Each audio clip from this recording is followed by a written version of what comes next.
Hello दोस्तों, कैसे हो आप। आज हम स्टैंडर्ड 8 सिविक्स का चैप्टर नंबर 1 जिसका नाम है इंट्रोडक्शन टू पार्लियामेंट्री सिस्टम, इसका आज हम लेक्चर नंबर 1 स्टार्ट करने वाले हैं। तो देखो, सिविक्स एक ऐसा सब्जेक्ट होता है जिस सब्जेक्ट में हम पॉलिटिक्स के बारे में बात करते हैं। तो आप इसको पॉलिटिकल साइंस ही बोल सकते हो, हालांकि 10th में आप इस सब्जेक्ट को पॉलिटिकल साइंस ही बोलोगे। पॉलिटिकल का मतलब तो आपको पता है, पॉलिटिक्स राजनीति, और साइंस का मतलब कि इसके पीछे की साइंस कैसे होती है, मतलब कि ये पॉलिटिक्स काम कैसे करती है, इसके फंक्शन क्या होते हैं, ये सब हम पढ़ते हैं पॉलिटिकल साइंस यानी कि सिविक्स में। ठीक है, तो पहला चैप्टर आपका है introduction to the parliamentary system. तो देखो, इस चैप्टर के नाम से ही आपको मालूम पड़ रहा है कि आपको इसमें क्या पढ़ना है। इसमें आपको पार्लियामेंट्री सिस्टम के बारे में एक बेसिक इंट्रोडक्शन मिलेगा, आपको इसमें बहुत सारे आपके सवालों के जवाब मिलेंगे, आपको एक बेसिक आइडिया दे दिया जाएगा कि हमारे इंडिया में पार्लियामेंट्री सिस्टम फॉलो होता है और इस पार्लियामेंट्री सिस्टम में कितने मेंबर्स होते हैं, उन्हें कैसे इलेक्ट किया जाता है, कैसे डिवीज़न है मेंबर्स के, कौन से मेंबर क्या काम करते हैं, स्टेट गवर्नमेंट कैसी होती है, सेंट्रल गवर्नमेंट यानी कि हमारे पूरे इंडिया की गवर्नमेंट कैसी होती है। ये सब अलग अलग चीज़ों के बारे में हम पढ़ेंगे। यहाँ पे आपको ये पता चलेगा कि पार्लियामेंट्री सिस्टम ऑफ गवर्नमेंट जो इंडिया का है वो कैसे काम करता है, इंडिया ने क्यों अडॉप्ट किया इस पार्लियामेंट्री सिस्टम को, और प्रेसिडेंशियल सिस्टम ऑफ गवर्नमेंट क्या होता है। ऐसी बहुत सारी चीज़ें हम इस चैप्टर में पढ़ेंगे। तो ठीक है, सबसे अभी हम बिना टाइम वेस्ट किए चैप्टर स्टार्ट करते हैं। In this chapter we will learn about the machinery और the system of government as given in Indian constitution. तो यहाँ ये सबसे ज़्यादा ज़रूरी तो यही है, हमें अपने इंडियन कॉन्स्टिट्यूशन के बारे में पढ़ना चाहिए, क्योंकि जिस देश में हम रहते हैं उसी देश की जानकारी हमारे लिए ज़रूरी है। और बाकी देशों के बारे में पढ़ के आपको क्या मिलेगा, अगर आपने अमेरिका के कॉन्स्टिट्यूशन पढ़ लिया तो आपको उससे कुछ फ़ायदा थोड़ी है। वही अगर आपने इंडिया के कॉन्स्टिट्यूशन को पढ़ लिया, आपको अपने constitutional right, fundamental right, freedom of speech, freedom of expression, ऐसे ढेर सारे आपको अपने फ्रीडम राइट मालूम पड़ेंगे जो कि हमारे इंडियन कॉन्स्टिट्यूशन ने हम इंडियन सिटीजन्स को दिए हैं। तो देखो, सबसे पहले क्या लिखा है, have you thought of this, यानी कि ये क्वेश्चन आपके मन में कभी ना कभी ज़रूर आएंगे। What is a parliamentary system of government. तो ये पार्लियामेंट्री सिस्टम ऑफ गवर्नमेंट क्या होता है, तो इसका आंसर मैं अभी आपको नहीं दूंगा। इसका आंसर अभी हम जब ये पार्लियामेंट्री सिस्टम ऑफ गवर्नमेंट वाला पैराग्राफ, जब ये पैराग्राफ पढ़ेंगे तब मैं आपको पूरा डिटेल एक्सप्लेनेशन में तो बताने ही वाला हूँ। ठीक है, in India we have prime minister, but why there is no prime minister in United States of America. तो हमारे इंडिया में तो प्राइम मिनिस्टर के पास ही सबसे ज़्यादा पावर होती है, वही पूरे देश को चलाते हैं, प्राइम मिनिस्टर ही। लेकिन ऐसा अमेरिका में क्यों नहीं होता। तो अमेरिका के अभी जो है प्रेसिडेंट, उनका नाम है जो बाइडेन। तो अभी ये जो बाइडेन है, ये तो प्रेसिडेंट है वहाँ के और इनके हाथ में सारी पावर है। लेकिन हमारे इंडिया में प्राइम मिनिस्टर नरेंद्र मोदी, तो ये है हमारे इंडिया के प्राइम मिनिस्टर और अभी सारी पावर इनके हाथ में। तो ऐसा क्योंकि इंडिया में प्राइम मिनिस्टर के हाथ में पावर है और यूएस में प्रेसिडेंट के हाथ में पावर है। इसका एक सिंपल आंसर है कि अमेरिका में प्रेसिडेंशियल रूल फॉलो होता है और हमारे इंडिया में पार्लियामेंट्री रूल फॉलो होता है। इस रूल में प्रेसिडेंट के हाथ में सारी पावर होती है और पार्लियामेंट्री सिस्टम में प्राइम मिनिस्टर के हाथ में पावर होती है। What is the difference between parliamentary system and a presidential system of government. तो ये मैंने अभी आपको यहीं पे बता दिया, इससे प्रेसिडेंट के हाथ में पावर होती है, इसमें प्राइम मिनिस्टर के हाथ में पावर होती है। वैसे भी और बहुत सारे डिफरेंसेस होते हैं इनके बीच में, लेकिन अभी आपको बस इतना ही याद रखना है, इसके आगे का अभी आपके सिलेबस में पढ़ने के लिए नहीं है। तो आप बस इतना ही समझो, प्रेसिडेंशियल सिस्टम में प्रेसिडेंट नाम आ रहा है तो फिर प्रेसिडेंट के पास पूरी पावर होती है, और यहाँ पे पार्लियामेंट्री सिस्टम में प्राइम मिनिस्टर के पास पूरी पावर होती है। तो दीज क्वेश्चंस, अब ये जो क्वेश्चन 3 थे, this question would lead us to conclude that every country has a different form of government. तो देखो, हर कंट्री की एक अलग डिफरेंट फॉर्म ऑफ गवर्नमेंट होती है। जैसे हमारे इंडिया में डेमोक्रेसी है, अमेरिका में भी डेमोक्रेसी है। डेमोक्रेसी मतलब क्या होता है कि लोगों का राज होता है पॉलिटिक्स पर, मतलब जो लोग हम लोग जिस अपने रिप्रेजेंटेटिव को चूज़ करेंगे वही पॉलिटिक्स में पावर में आएगा, वही हमारे देश को सर्व करेगा जिसे हम चाहेंगे। अगर हमने इस इंसान को वोट नहीं दिया तो वो पावर में बिल्कुल नहीं आ पाएगा। तो ये क्या है, डेमोक्रेसी। और कोई कंट्री जैसे कि रशिया, चाइना, नॉर्थ कोरिया जैसी अगर आप कंट्रीज देखोगे, वहाँ पे डिक्टेटरशिप रूल होता है। और डिक्टेटरशिप रूल क्यों होता है, क्योंकि वहाँ पे आम जनता अपने रिप्रेजेंटेटिव को इलेक्ट नहीं करती है। वहाँ पे जो वहाँ का प्रेसिडेंट या प्राइम मिनिस्टर है वो हमेशा वही रह जाएगा और वो सिर्फ अपनी मर्जी चलाएगा, वो लोगों की नहीं सुनेगा। ठीक है, तो before we go ahead to understand the types of government system let us get information about the main branches of government. तो इससे पहले कि हम वेरियस टाइप्स ऑफ गवर्नमेंट के बारे में, गवर्नमेंट सिस्टम के बारे में पढ़े, पहले हमें वेरियस ब्रांचेस ऑफ गवर्नमेंट के बारे में एक बेसिक आइडिया मालूम रहना चाहिए।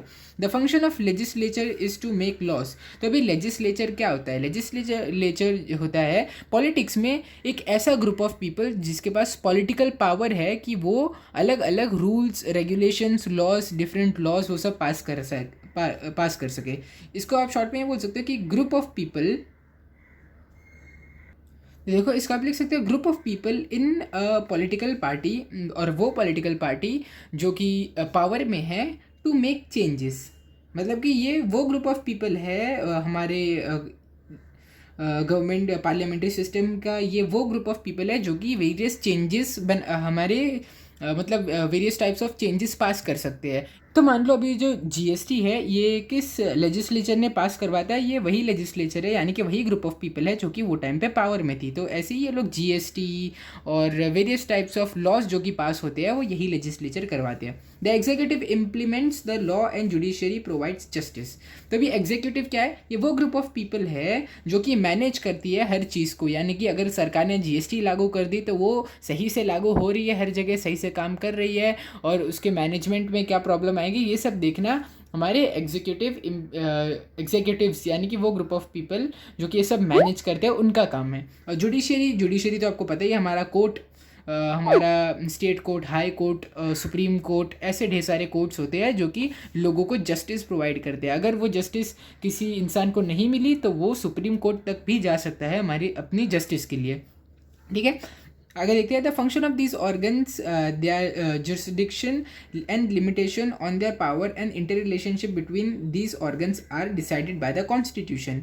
तो अभी हमारा इंडिया का जो संविधान है, जिसे आप बोलते हो इंडियन कॉन्स्टिट्यूशन, अब ये जो इंडियन कॉन्स्टिट्यूशन है जिसे डॉक्टर बाबा साहेब अम्बेडकर के द्वारा लिखा गया था, ये इन्हीं पॉलिटिकल पार्टीज आप बोल सकते हो। पॉलिटिकल पार्टीज़ के साथ साथ यही लेजिस्लेचर, वो ग्रुप ऑफ पीपल जो कि ढेर सारे लॉज पास करता है, और एग्जीक्यूटिव, जुडिशरी सिस्टम, ये सब के पावर के ऊपर जुरिस्डिक्शन यानी कि इनके पास जो पावर है इनके ऊपर लिमिटेशन लागू करता है। हमारा जो इंडियन कॉन्स्टिट्यूशन है ये इनकी पावर को और इनकी लिमिट को एक मर्यादा में यानी कि एक सीमा में रखता है, ताकि ये अपने ताकतों का गलत इस्तेमाल नहीं करे। तो आपको तो पता ही है, अगर कोई नेता अगर करप्ट है और उसे पैसा ज़्यादा चाहिए तो वो आम जनता के बारे में नहीं सोचेगा, वो चाहेगा कि उसके पास कितना पैसा आ जाए। तो अगर इसी चक्कर में, पैसे के चक्कर में, अगर वो नेता कोई ऐसा रूल पास कर दिया जिसमें हम आम जनता को प्रॉब्लम है और सिर्फ अमीर लोगों को फ़ायदा है, तो हमारा इंडियन कॉन्स्टिट्यूशन उसे प्रोहिबिट करेगा।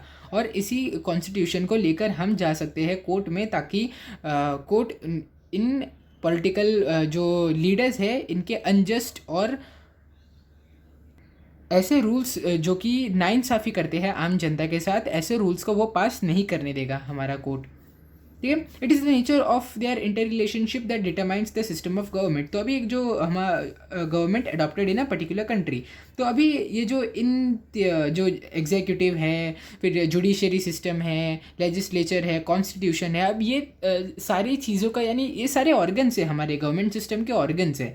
जो लेजिस्लेचर है, एग्जीक्यूटिव्स है, जुडिशरी सिस्टम है, फिर कॉन्स्टिट्यूशन, ये सारे ऑर्गन्स है। ये सारे ऑर्गन्स मिल के गवर्नमेंट का एक सिस्टम बनाते हैं। यानी कि आप देखो, आपके हाथ आपके ऑर्गन्स है, आपकी आइज़ आपके ऑर्गन है, आपका मुंह आपका ऑर्गन है, आपका स्टमक आपका ऑर्गन है। तो ये सारे ऑर्गन मिलके एक आपका ऑर्गन सिस्टम बनाते हैं, और वही ऑर्गन सिस्टम के नतीजा आप हो। आप एक ऑर्गन सिस्टम हो जो कि ढेर सारे ऑर्गन से मिलके बना है। तो सेम वही तरीके से ऐसे एग्जीक्यूटिव, ये सब जैसे ढेर सारे ऑर्गन्स मिल के हमारे गवर्नमेंट का एक सिस्टम बनाते हैं। और ये जो, तो देखो, हमारे ऑर्गन्स के बीच में जितना अच्छा तालमेल होगा, जितना अच्छा कोऑर्डिनेशन होगा, हमारी सेहत उतनी अच्छी होगी। यानी कि मान लो अगर आपका पैर एक काम नहीं कर रहा है तो आपको क्या करना पड़ेगा? आप लंगड़ा के चलोगे। अगर आपका हाथ नहीं काम कर रहा तो आपका एक हाथ नहीं रहेगा, आपको सिर्फ एक हाथ से अपने सारे काम करने पड़ेंगे। या फिर अगर आपकी आँखें नहीं हैं तो आपको देखने में प्रॉब्लम होगी।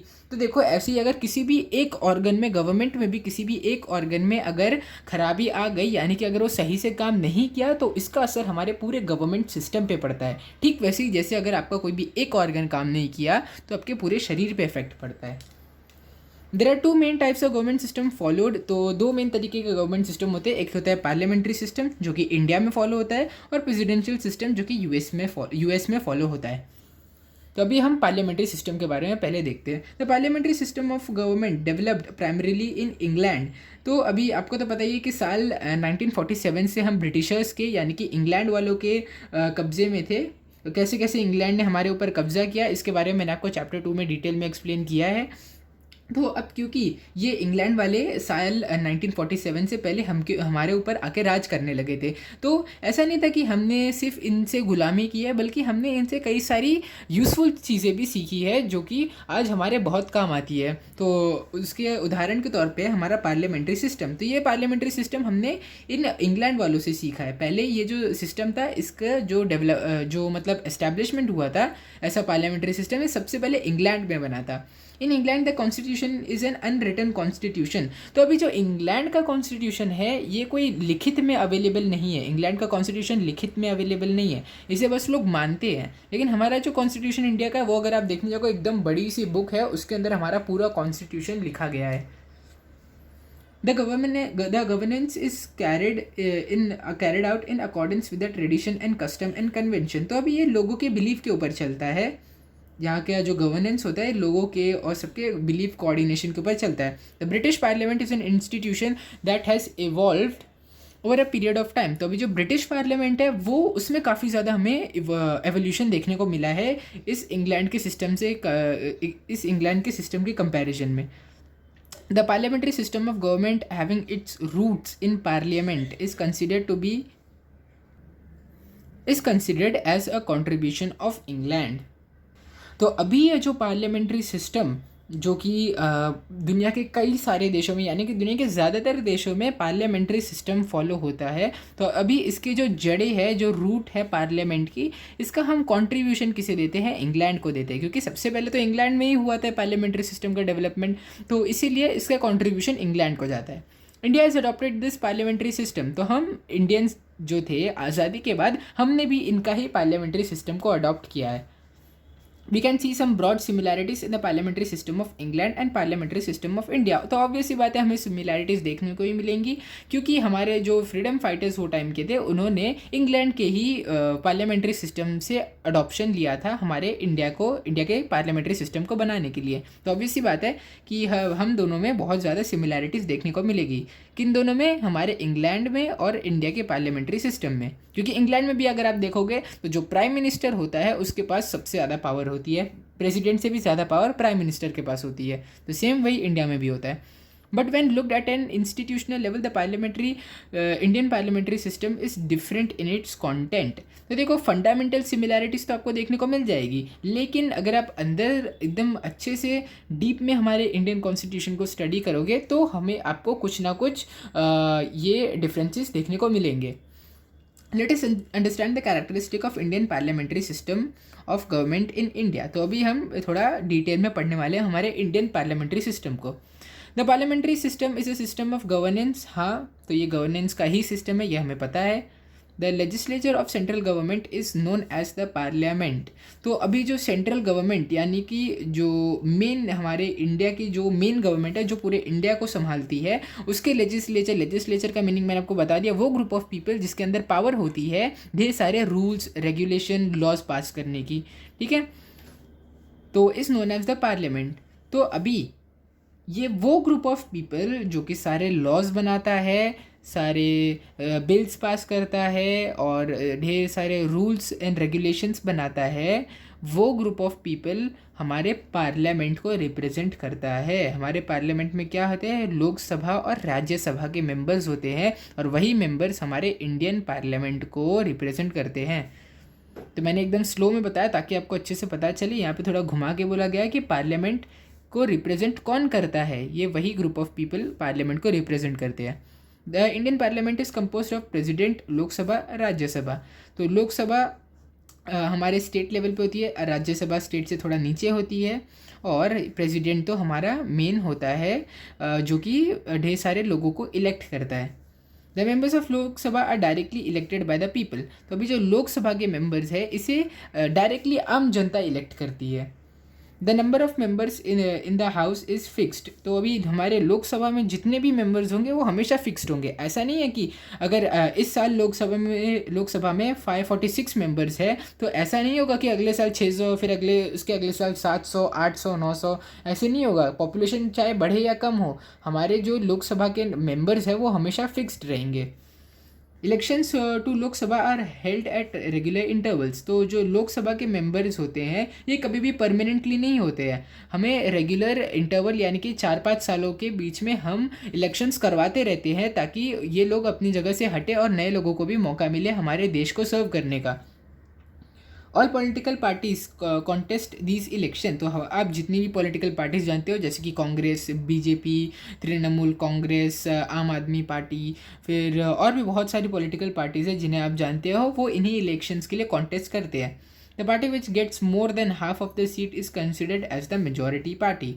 तो अभी इन इलेक्शंस में जिस भी पार्टी को आधी से ज़्यादा सीट्स मिल जाए उसे हम समझते हैं कि वही उसी पार्टी ने मेजॉरिटी बनाई है और यही मेजॉरिटी पार्टी हमारी गवर्नमेंट बनाती है। The majority party forms the government. तो देखो मैंने यही बोला, जिस पार्टी को भी मेजॉरिटी मिलती है वो गवर्नमेंट बना सकती है। यानी कि अगर हमारे पास 500 सीट है और कोई भी पार्टी अगर 200 से ज़्यादा सीट लेके चली गई, मतलब सॉरी 250 से ज़्यादा, यानी कि आधी से ज़्यादा सीट लेके अगर वो चली गई तो वो गवर्नमेंट बना सकती है। और अगर वो आधी से कम सीट उसने लिया तो वो गवर्नमेंट नहीं बना सकती। Sometimes when no party gets a clear majority, some parties come together to form a majority and then they can establish the government. अच्छा, तो देखो यहाँ पे क्या कहा गया है कि कभी कभी ऐसा भी होता है कि किसी भी पार्टी को मेजॉरिटी नहीं मिली है। यानी कि ऐसा मान लो कि हमारे इंडिया में कितनी सीट्स है, 500 सीट है। मान लो अभी हमारे इंडिया में 500 सीट है और इसके लिए 5 पॉलिटिकल पार्टीज़ ए, बी, सी, डी और ई, तो ये 5 पॉलिटिकल पार्टीज़ हैं और ये 5 पॉलिटिकल पार्टीज़ हमारे इंडिया में कॉन्टेस्ट कर रहे हैं पॉलिटिकल पावर का, यानी कि इन्हें सरकार बनानी है। तो ठीक है, अभी इलेक्शन चालू हुए, 1 दिन, 2 दिन, 3 दिन, 4 दिन बीत गए इलेक्शन को और इलेक्शन के रिजल्ट्स आ गए।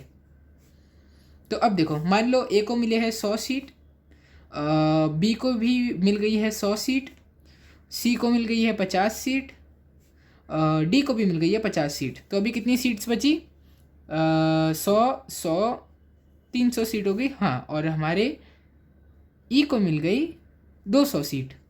ठीक है, तो मैंने इसके पहले आपको ये इस पैरा में क्या बताया था कि वो पार्टी एक गवर्नमेंट बना सकती है जिसके पास या तो आधी या आधी से ज़्यादा सीट हो। तो मतलब 500 का हाफ कितना होगा, 250 सीट। ठीक है, 250 सीट होंगे। तो मतलब ये जो ए, बी, सी, डी और ई, ये 5 पार्टी जिसने कॉन्टेस्ट में हिस्सा लिया है इलेक्शंस के, इसे इन 5 पार्टीज़ में से किसी एक पार्टी को 250 से ज़्यादा सीट चाहिए थी ताकि वो अपनी सरकार बना पाए।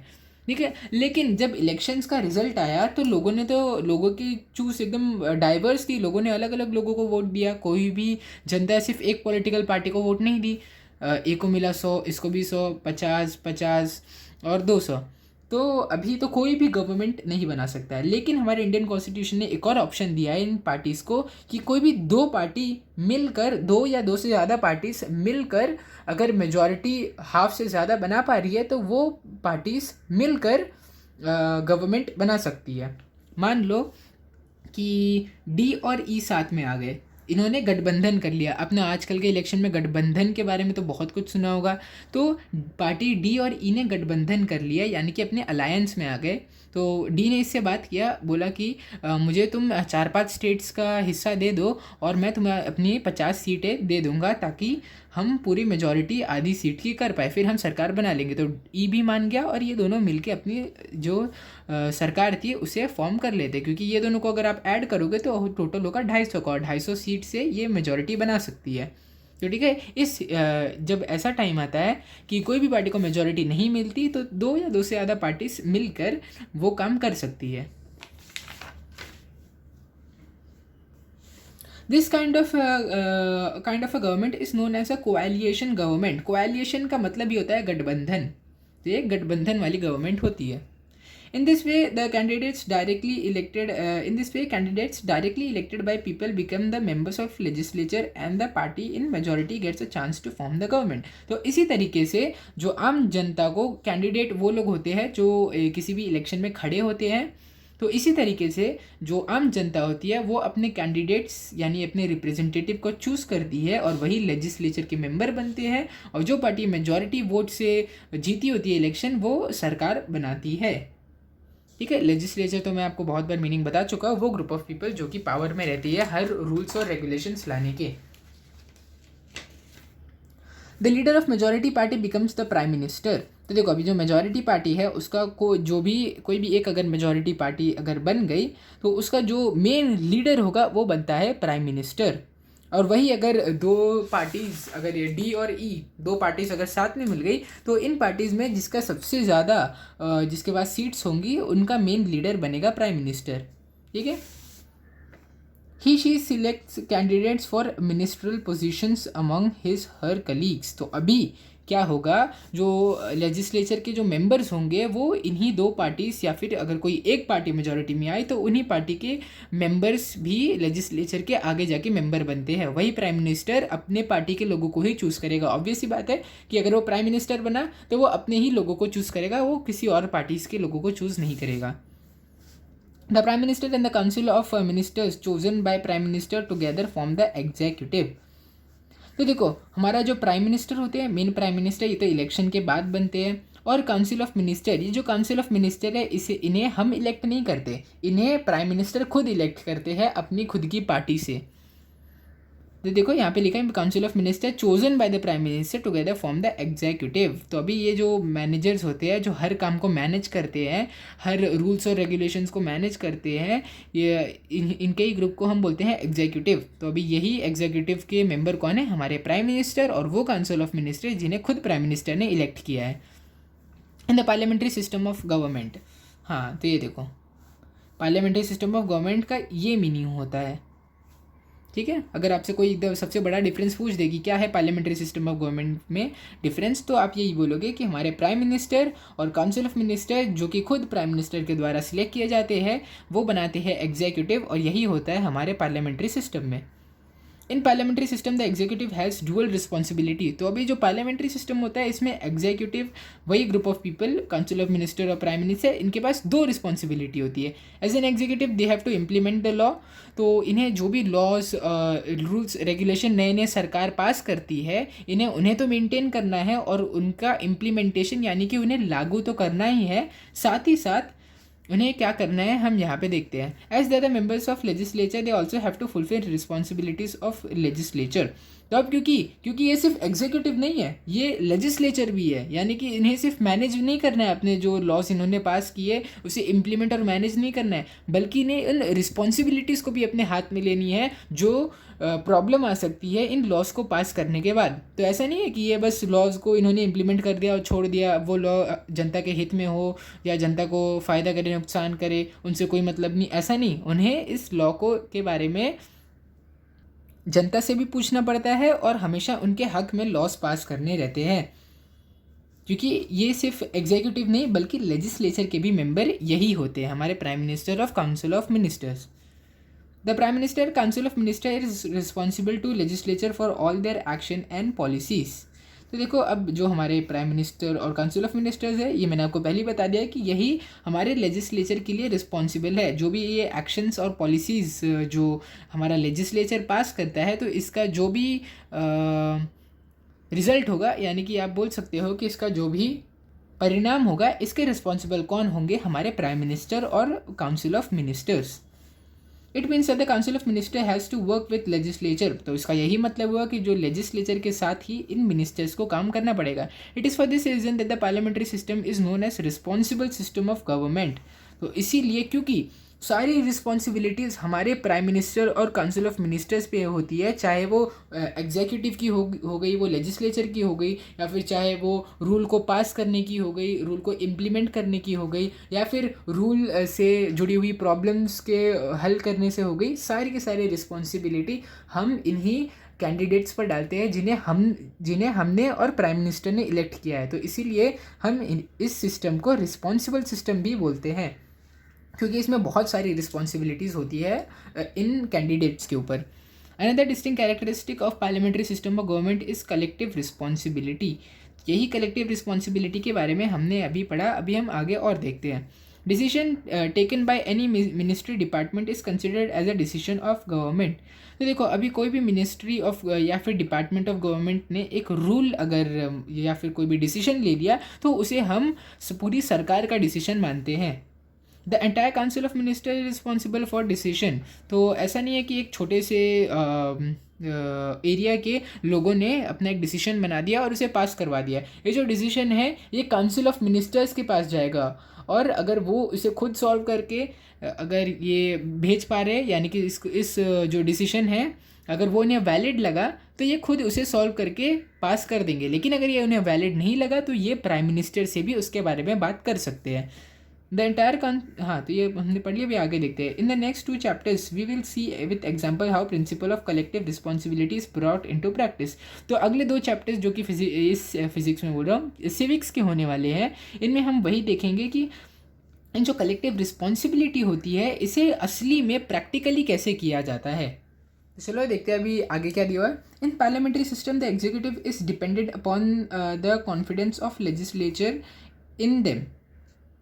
तो जो एग्जीक्यूटिव के जो मेंबर्स होते हैं, यानी कि प्राइम मिनिस्टर और काउंसिल ऑफ मिनिस्टर्स, ये किसके ऊपर डिपेंड करते हैं? ये उस कॉन्फिडेंस के ऊपर डिपेंड करते हैं जो इन्हें अपने लेजिस्लेचर के ऊपर होता है। यानी कि वो ग्रुप ऑफ पीपल जो कि ढेर सारे रूल रेगुलेशन पास करने वाले हैं, इनको अपने ही लेजिस्लेचर पे जो कॉन्फिडेंस होता है ये एग्जीक्यूटिव उसी पर डिपेंड करता है। क्योंकि अगर इन्हें अपने ही लेजिस्लेचर पे कॉन्फिडेंस नहीं रहा और इन्हें ढेर सारे डाउट और प्रॉब्लम्स आने लगे अपने ही लेजिस्लेचर ग्रुप ऑफ पीपल पे, तो ये सही से वर्क नहीं कर पाएंगे। इसीलिए इसी कॉन्फिडेंस के ऊपर टिके रहते हैं। This means that the council of minister remain in power till it enjoys the support और कॉन्फिडेंस ऑफ लेजिस्लेचर। तो इसका क्या मतलब हुआ? क्योंकि ये इसी कॉन्फिडेंस के ऊपर क्योंकि ये टिके हुए हैं, इसीलिए हम बोल सकते हैं कि जो काउंसिल ऑफ मिनिस्टर है इसे वो पावर तब तक मिलेगी जब तक इसे लेजिस्लेचर का सपोर्ट मिल रहा है। जिस दिन इसे लेजिस्लेचर का सपोर्ट मिलना बंद हो गया उस दिन इसे इस पावर को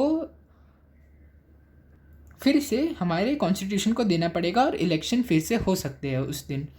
If the legislature feels that the executive does not work in accordance with its wishes, it removes the executive from power by passing a no confidence motion against the executive। तो देखो, मैंने आपको पहले ही यहाँ पे paragraph के starting में बता दिया था, अगर इसे कॉन्फिडेंस है अपने लेजिस्लेचर पे ये तभी अच्छे से वर्क कर सकता है। और अगर लेजिस्लेचर को ऐसा लगा कि जो एग्जीक्यूटिव के मेंबर्स है वो उनके साथ सही से मिलके काम नहीं कर रहे, उनके साथ कोऑर्डिनेशन नहीं कर रहे हैं या फिर वो जनता के हित में काम नहीं कर रहे हैं, तो एग्जीक्यूटिव एक नो कॉन्फिडेंस मोशन पास करेगा कि क्या कहते हुए कि हमें अपने एग्जीक्यूटिव पे कोई कॉन्फिडेंस नहीं है कि हमारे साथ अच्छे से काम करेगा। इसीलिए वो ये मोशन को पास करके एग्जीक्यूटिव को सीधे अपनी ताकत से निकाल सकते हैं और इसी टाइम पे होगा हमारे re election. No confidence motion is an effective tool of keeping a check on over the executive. तो देखो, अब हो सकता है, ऐसा भी हो सकता है कि जो प्राइम मिनिस्टर बने और प्राइम मिनिस्टर ने जिन लोगों को चूज़ किया वो सारे करप्ट हो गए, यानी कि वो सिर्फ पैसे के लिए काम कर रहे हैं। वो बड़े बड़े अमीर बिलियनर्स या फिर जो पैसे वाले लोग हैं उनसे पैसे लेकर वो उनके हित में रूल्स पास कर रहे हैं, और वही रूल्स जो है वो आम जनता के हित में नहीं है, यानी कि आम जनता को नुकसान कर रहे हैं, लेकिन बड़े बड़े बिजनेस टाइकून्स, बिजनेसमैन वो लोग को फ़ायदा कर रहे हैं। तो इस केस में हमारा जो लेजिस्लेचर होगा वो इन्हीं लोगों के खिलाफ, इन्हीं एग्जीक्यूटिव के खिलाफ एक बिल पास करेगा और इन्हें निकाल देगा अपनी पोजीशन से। तो इसीलिए ये पावर जो मिनिस्टर्स होती है उनके ऊपर एक बहुत अच्छा चेक रखती है कि वो अपना काम सही से कर रहे हैं कि नहीं कर रहे। ठीक है, आगे देखते क्या दिया। इन parliamentary form of government the legislature is supreme institution. तो देखो, अब वो इंस्टीट्यूशन जो कि इलेक्टेड प्राइम मिनिस्टर और उसके द्वारा इलेक्ट किए गए लोगों को सीधे अपनी जगह से निकाल सकता है खाली डाउट होने से। तो आपको तो पता ही है कि उसके पास सुप्रीम पावर होगी। सुप्रीम इंस्टीट्यूशन मतलब सबसे ज़्यादा पावर इसी लेजिस्लेचर के पास है। Elected representatives of people express demands and aspiration of common people in parliament. तो अभी जिन लोगों को हमने इलेक्ट किया है और प्राइम मिनिस्टर और उनके ही पार्टी के लोगों ने इलेक्ट किया है, ये हमारे आम जनता के लोगों को की डिमांड को एक्सप्रेस करते हैं इंडियन पार्लियामेंट में, और वो चाहते हैं कि हमारे ही हित में यानी कि हमारे फ़ायदे के लिए कैसे कैसे काम हो सकते हैं। यही तो हमारे एक रिप्रेजेंटेटिव यानी कि एक नेता का काम होता है कि वो जनता के लिए काम करे और जनता के ही डिमांड्स को पार्लियामेंट में जाके एक्सप्रेस करे। The parliament decide upon the issues of public welfare. तो अभी वही पार्लियामेंट इनकी बात सुनकर हम पब्लिक के हित में रूल्स और रेगुलेशन पास करते हैं। Since it is the house of representative of people and express sovereignty authority of people, it is considered as the supreme body. तो देखो अब हमारा जो पार्लियामेंट है ये वही हाउस है यानी कि वही घर है जहाँ पे ढेर सारे रिप्रेजेंटेटिव आके मिलते हैं, इकट्ठा होते हैं और सॉवरेनिटी यानी कि फ्रीडम अथॉरिटी दिखाते हैं हम आम जनता की। तो इसीलिए हम इसे एक सुप्रीम बॉडी, एक सुप्रीम जगह मानते हैं। यानी कि आप बोल सकते हो कि जो पार्लियामेंट है वो अगर आप इसे पुराने ज़माने से आप रिलेट करोगे तो वो टाइम का इंडिया का सबसे बड़ा राजा यानी कि जो पूरे इंडिया का राजा हो उसका मेन महल जो जगह होती थी वहाँ पे वो सारे अपने पूरे देश की सुनवाई सुनता था। तो वही जगह आप बोल सकते हो कि हमारा इंडियन पार्लियामेंट है, क्योंकि यहीं पे ढेर सारे नेता आते हैं अलग अलग जगह के। वो प्राइम मिनिस्टर के साथ और हमारे पार्लियामेंट के लेजिस्लेचर के साथ मिलकर आम जनता के हित में ढेर सारे डिसीशंस लेते हैं। तो इसीलिए हम इसे एक ऐसी सुप्रीम बॉडी या फिर सुप्रीम जगह बोल सकते हैं जहाँ पे हमारे देश के सारे फैसले लिए जाते हैं। तो देखो मुझे उम्मीद है कि यहाँ तक मैंने आपको जो भी समझाया होगा आपको अच्छे से समझ गया होगा। अगले लेक्चर में हम देखेंगे why did India adopt a parliamentary system of government. तो अभी हमने ये तो पढ़ लिया कि पार्लियामेंट्री सिस्टम ऑफ गवर्नमेंट के क्या क्या फ़ायदे हैं, इससे हमें क्या क्या बेनिफिट्स हो सकते हैं और इसके अंदर कैसी कैसी चीज़ें, इसके अंदर कैसे एग्जीक्यूटिव काम करता है, कैसे लेजिस्लेचर काम करता है, कैसे लेजिस्लेचर इसकी पावर को सीधा निकाल सकता है। और पार्लियामेंट एक ऐसी जगह है जहाँ पे सारे के सारे हमारे रिप्रेजेंटेटिव यानी कि हमारे नेता आके जनता के हित में डिसीजन लेने बोलते हैं पार्लियामेंट को। पार्लियामेंट उन इश्यूज़ को देखता है, उन पे राय मशवरा करके नए नए रूल्स पास करता है ताकि हमारा ही फ़ायदा हो। ऐसे ढेर सारे हमने फंक्शंस पढ़े थे हमारे पार्लियामेंट्री सिस्टम के। तो अभी आगे हम देखेंगे कि ऐसे क्या नीड थी कि हमें इस सिस्टम को अडॉप्ट करना पड़ा।